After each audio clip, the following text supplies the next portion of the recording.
तो दोस्तों आज हम एक्सप्लेन करने वाले हैं एनिमल मूवी को। तो वीडियो शुरू करते हैं और अगर वीडियो अच्छा लगे तो वीडियो को लाइक जरूर कीजिएगा और इसी तरह के वीडियोस पाने के लिए आप हमारे चैनल को भी सब्सक्राइब कीजिएगा ताकि आपको इसी तरह के लेटेस्ट और फ्रेश कंटेंट मिलते रहे।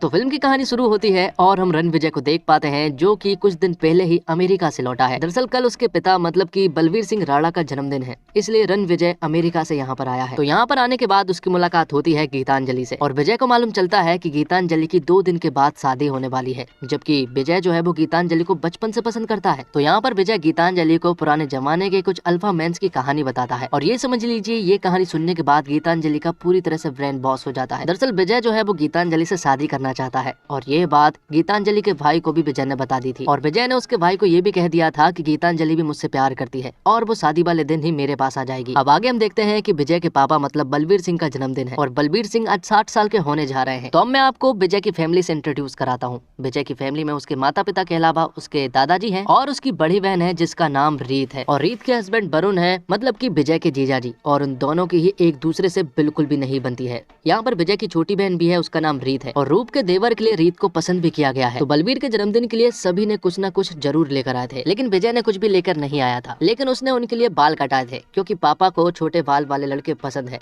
लेकिन यहाँ पर बलवीर उनसे कहता है कि तुम्हारे ऊपर बड़े बाल भी अच्छे लगते हैं। तो यहाँ पर विजय उनसे कहता है कि मैं फिर से बढ़ा लूंगा। और अब क्योंकि बलवीर का जन्मदिन है इसलिए उनकी इस पार्टी में बहुत सारे बड़े बड़े लोग आए हुए थे जिसमें कि सीएम भी शामिल थे। तो वरुण विजय के पास जाता है और वो उनसे कहता है कि चलो मैं तुम्हें सीएम से मिलवा दूं, लेकिन विजय उससे कहता है कि मुझे इन सब में कोई भी इंटरेस्ट नहीं है। दरअसल बलवीर की स्वास्तिक नाम की बहुत बड़ी स्टील की एक कंपनी है जिसके सारे कामकाज वरुण संभालता है और शायद उसे ऐसा लगने लगा है कि वो बलवीर का बेटा भी है, इसलिए वो विजय से बिल्कुल भी ठीक ढंग से बात नहीं करता है, जिसमें उसकी बहन रूप भी उसके पति का ही साथ देती है। तो यहाँ पर विजय और वरुण के बीच में एक सॉलिड झगड़ा हो जाता है। तो रूप विजय से वरुण को सॉरी कहने को कहती है, लेकिन विजय बिल्कुल भी नहीं मानता है। जिसके बाद कहानी फ्लैशबैक में पहुंच जाती है जब रूप कॉलेज में थी और विजय स्कूल में था। तो कॉलेज में रैगिंग चला करती थी, इस वजह से रूप तंग आ चुकी थी, उसे लड़के छेड़ा करते थे। तो परेशान होकर उसने बार बार अपने पिता को कॉल किया लेकिन उन्होंने कॉल नहीं उठाया और जब ये बात विजय को मालूम चली तो वो तुरंत ही कॉलेज चला गया, जहाँ पर कि उसके हाथ में गन भी थी और उसने वो गन चला भी दी थी। जिसके बाद वो लड़के भी मिल गए थे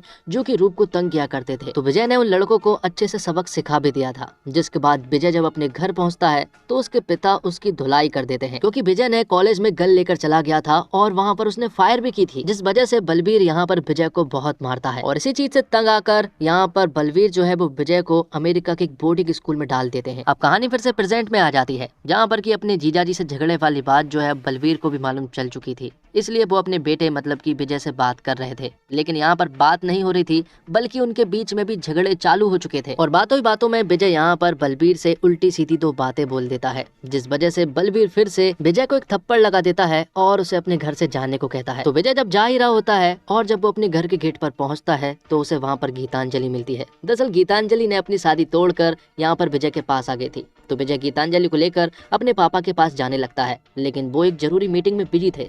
दरअसल यहाँ पर सीएम साहब आए हुए थे इसलिए वो एक जरूरी मीटिंग में बिजी थे। तो इस वजह से विजय और गीतांजलि को कुछ देर वेट करना पड़ता है। जब वो अंदर जाते हैं और विजय उन्हें बताता है कि ये गीतांजलि है और मैं इसे शादी करने वाला हूँ, तब यहाँ पर बलवीर कोई भी जवाब नहीं देते हैं और फिर थोड़ी देर के बाद वो उठकर यहाँ से चले जाते हैं, जो देखकर विजय को बिल्कुल भी अच्छा नहीं लगा था। जिसके बाद विजय जो है वो गीतांजलि की फैमिली के पास पहुंच जाता है। दोनों ही पूरी फैमिली के सामने बैठे हुए थे और गीतांजलि ने अपनी पूरी फैमिली को बता दिया था कि वो एक दूसरे से प्यार करते हैं और अब वो जल्द ही शादी करने वाले हैं, इसलिए वो लोग यहाँ पर परमिशन लेने के लिए आए थे। लेकिन वो लोग इस शादी के पूरी तरह से अगेंस्ट थे। तो गीतांजलि की फैमिली यहाँ पर बहुत कुछ बोली जा रही थी और जब वो लोग गीतांजलि से बोलने को कहते हैं तो वो लोग किस करने लगते हैं। जिसके बाद वो गीतांजलि को लेकर अपने प्राइवेट जेट में जाता है क्योंकि ना तो गीतांजलि की फैमिली सपोर्ट कर रही है और ना ही विजय की फैमिली वाले, इसलिए विजय अपने प्राइवेट जेट से एक खूबसूरत जगह पर जाने लगता है। वो उसे बर्फीली जगह पर ले जाता है जहाँ पर जाने के बाद विजय और गीतांजलि शादी कर लेते हैं। तब उन दोनों के पास ही कोई और रास्ता नहीं था, इसलिए विजय जो है वो सब कुछ छोड़ छाड़ कर अमेरिका चला जाता है। तो विजय और गीतांजलि दोनों ही अमेरिका में रहने लगते हैं। जिसके बाद कहानी 8 साल आगे शिफ्ट होती है जहाँ पर कि विजय वापस इंडिया आ चुका था और उसके साथ एक बहुत बड़ी गैंग भी थी और गैंग के सभी लोगों के पास बड़े बड़े हथियार थे क्योंकि फिलहाल तो वो किसी को मारने के लिए जा रहे हैं। वो यहाँ पर एक प्रेस कॉन्फ्रेंस में पहुँचते हैं जहाँ पर पहुँचने के बाद सभी को बंदूक की नोक पर आंखें बंद कराई जाती है और यहाँ पर हम देखते हैं कि विजय जो है वो अपने जीजा जी मतलब कि वरुण को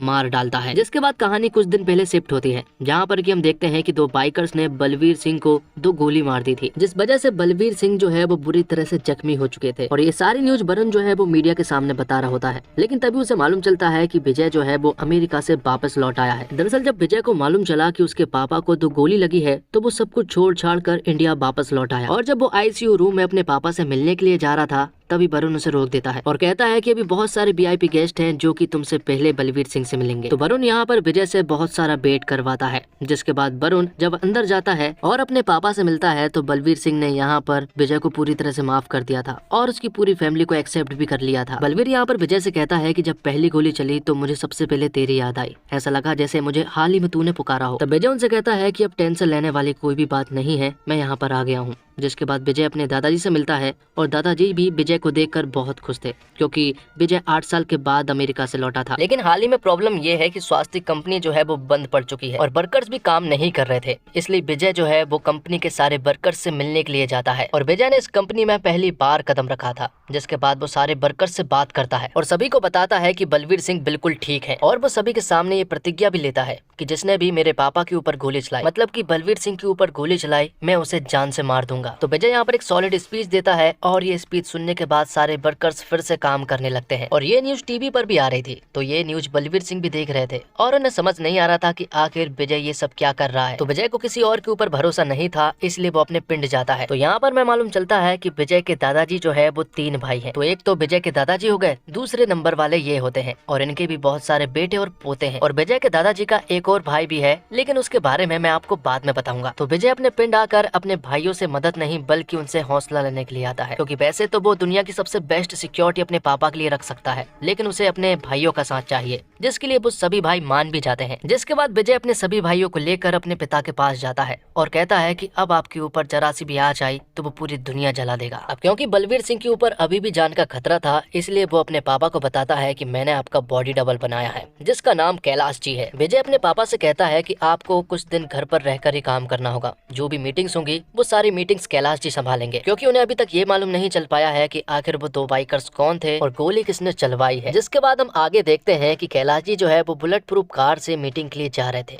लेकिन तभी अचानक से एंट्री होती है एक विलन की और वो विलन जो है वो कैलाश जी की पूरी कार को घेर लेता है और गोलियां बरसाना शुरू कर देता है, क्योंकि उन्हें तो ऐसा ही लग रहा था कि ये बलवीर सिंह है, जबकि ये तो कैलाश जी थे जो कि मारे जा चुके हैं। ये बात जब विजय को मालूम चलती है तो वो दौड़ा दौड़ा कैलाश जी के पास आता है और अब सभी जगह ये बात फैल चुकी थी कि बलवीर सिंह नहीं रहे। तो यहाँ पर विजय का प्लान काम कर गया था, क्योंकि अगर सचमुच यहाँ पर बलवीर सिंह होते तो अब तक उनकी जान चली गई होती। तो अब सभी लोग कैलाश जी के फ्यूनरल पर इकट्ठे होते हैं और तभी यहाँ पर सभी के सामने बलवीर सिंह आते हैं। उन्हें देखकर सभी लोग शॉक्ड रह गए थे और यहीं पर हम वरुण को भी देख पाते हैं, जो कि उसी विलन से बात कर रहा था जिसने कैलाश जी को मारा है। और यहीं पर हमें मालूम चलता है कि वरुण का फोन टैप हो चुका है और वो जो भी बात कर रहा है वो सारी बात जो है वो यहाँ पर विजय को सुनाई दे रही है। यही वो कारण है जिस वजह से विजय ने वरुण को अगले ही दिन जान से मार दिया था और ये बात उसने अपनी बहन को भी बता दी थी कि उसने उसके पति को मार दिया है। वो फूट फूट कर रोने लगी थी। तब विजय उससे कहता है कि अगर मैंने तुझे कारण बता दिया तो तेरी आंखों से एक आंसू नहीं निकलेगा। तो यहाँ पर विजय ने रूप को सब कुछ सच सच बता दिया था। अब क्योंकि बलवीर समझकर कैलाश जी के ऊपर इतना खतरनाक अटैक हुआ था, इसलिए विजय जो है वो कोई भी रिस्क लेना नहीं चाहता है, इसलिए वो बड़े से गन के डीलर को अपने होटल बुला लेता है, जहाँ पर कि वो उससे बहुत बड़ी बड़ी गन की डील करने लगता है। और जब वो लोग डील कर ही रहे होते हैं कि तभी अचानक से उनके होटल में बहुत सारे विलन्स घुस जाते हैं। वो विलन्स बहुत सारे थे और विजय के भाई बहुत कम, इसके बावजूद वो उनसे डट के मुकाबला करते हैं और सभी को मार गिराते हैं। तो एक टुकड़ी को खत्म करने के बाद उनका सामना दूसरी टुकड़ी से होता है और उसको खत्म करने के बाद उन्हें मालूम चलता है कि पीछे के रास्ते से 200 बंदे और आ रहे हैं। ये सुनने के बाद गन का डीलर उसे एक मशीन गन के बारे में बताता है।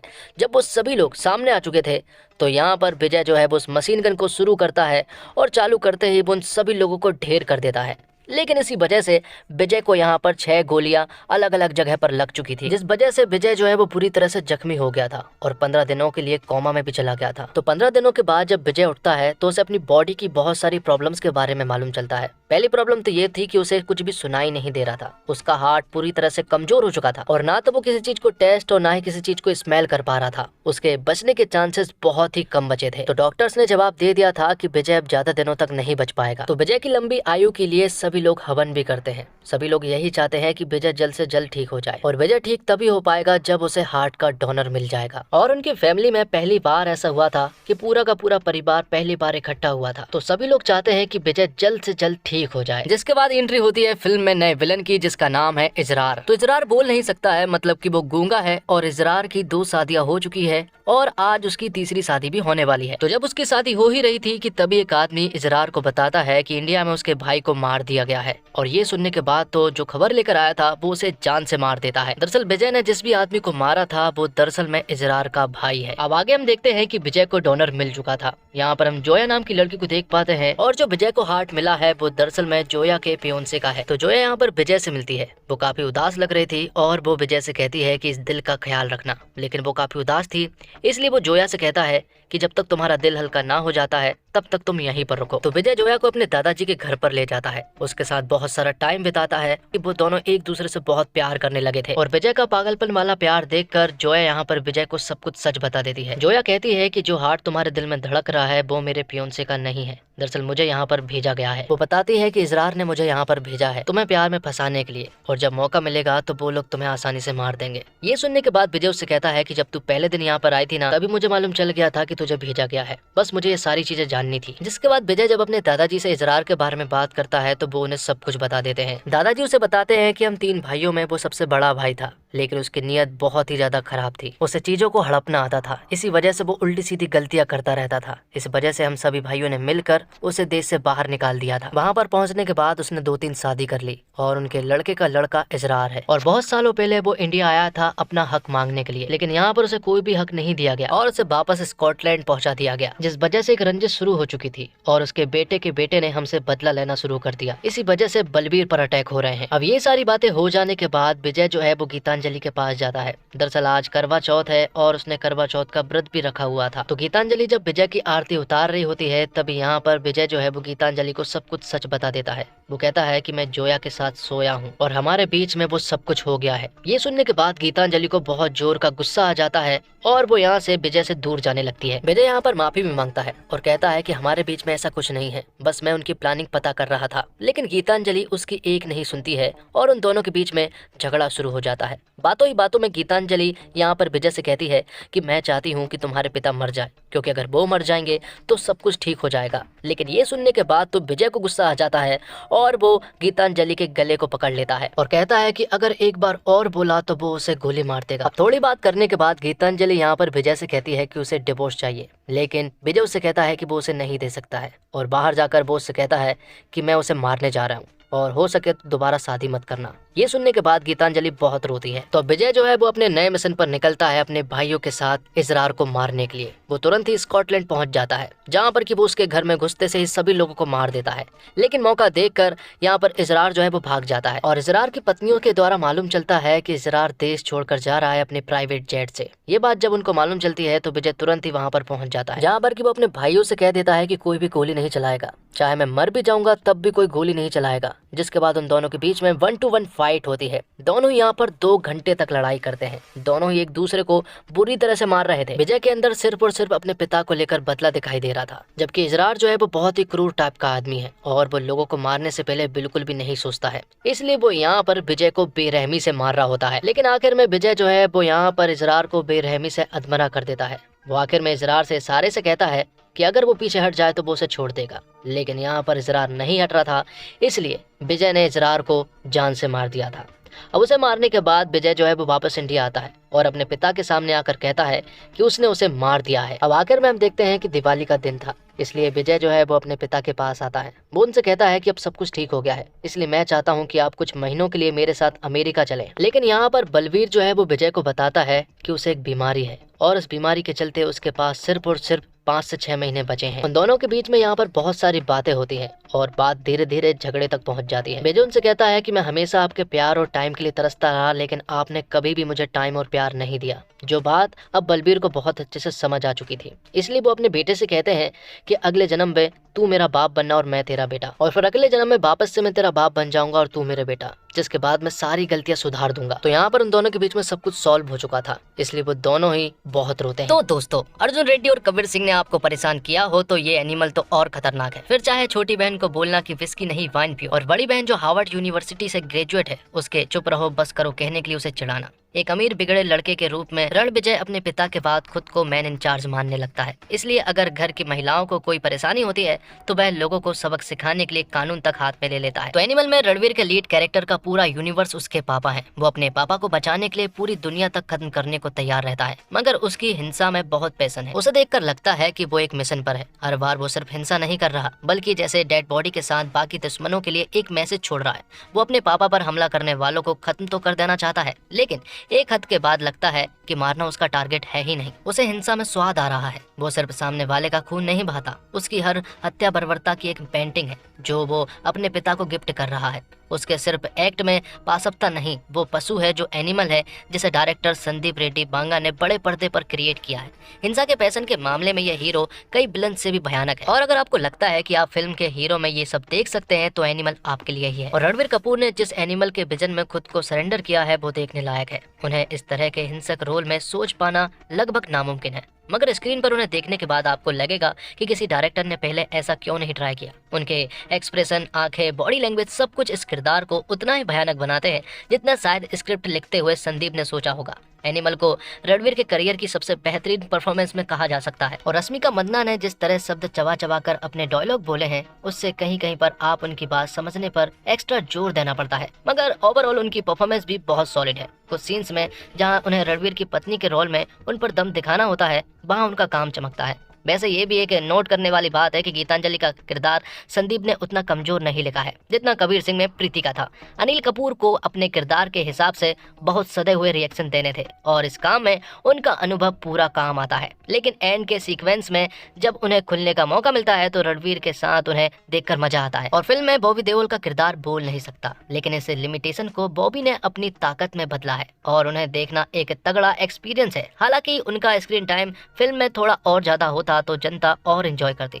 सपोर्टिंग किरदार भी फिल्म की कहानी को पूरा योगदान देते नजर आते हैं। तृप्ति डिमरी का एक छोटा सा रोल है जिनका नाम जोया है, लेकिन वो बड़ा असर छोड़कर जाता है और उनका काम याद रहने वाला है। और एनिमल के म्यूजिक की पहले भी खूब तारीफ हो चुकी है। इसके साथ साथ फिल्म का बैकग्राउंड स्कोर बहुत कमाल का है और सीन्स को बखूबी सेट करता है। कुल मिलाकर एनिमल उस वादे को तो पूरा करती है जो संदीप रेड्डी ने अपने दर्शकों से ट्रेलर के जरिए किया था। धीमे सेकंड हाफ से फिल्म की लंबाई थोड़ी खींची हुई लगती है, मगर इस तरह का विस्फोटक वायलेंस एक्शन देखने जाने वालों के लिए बहुत ही एक तगड़ी ट्रीट हो सकती है। हालांकि संदीप रेड्डी बांगा के किरदार का इस बार भी तगड़ा एक्सरे होगा और इनके बर्ताव को स्कैनर में डाला जाएगा, मगर इससे ये फैक्ट नहीं फीका पड़ता कि संदीप ने एक बड़े पर्दे पर एक सॉलिड मसाला एंटरटेनर डिलीवर की है जो बॉक्स ऑफिस पर बहुत धमाका करेगी। और रणवीर कपूर में संदीप को वो हीरो मिला है जो उनके विजन को पूरी तरह पर्दे पर जी रहा है। रणवीर के टैलेंट पर कभी किसी को शक नहीं रहा, लेकिन एक प्रॉपर मसाला एक्शन फिल्म में उनका लेवल बिल्कुल अलग ही है। फिल्म का love story part first half में निपटा दिया गया है। सेकंड हाफ में फिल्म का रन टाइम अच्छे से पता लगता है, यानी यहाँ फिल्म की पेस गिरती है।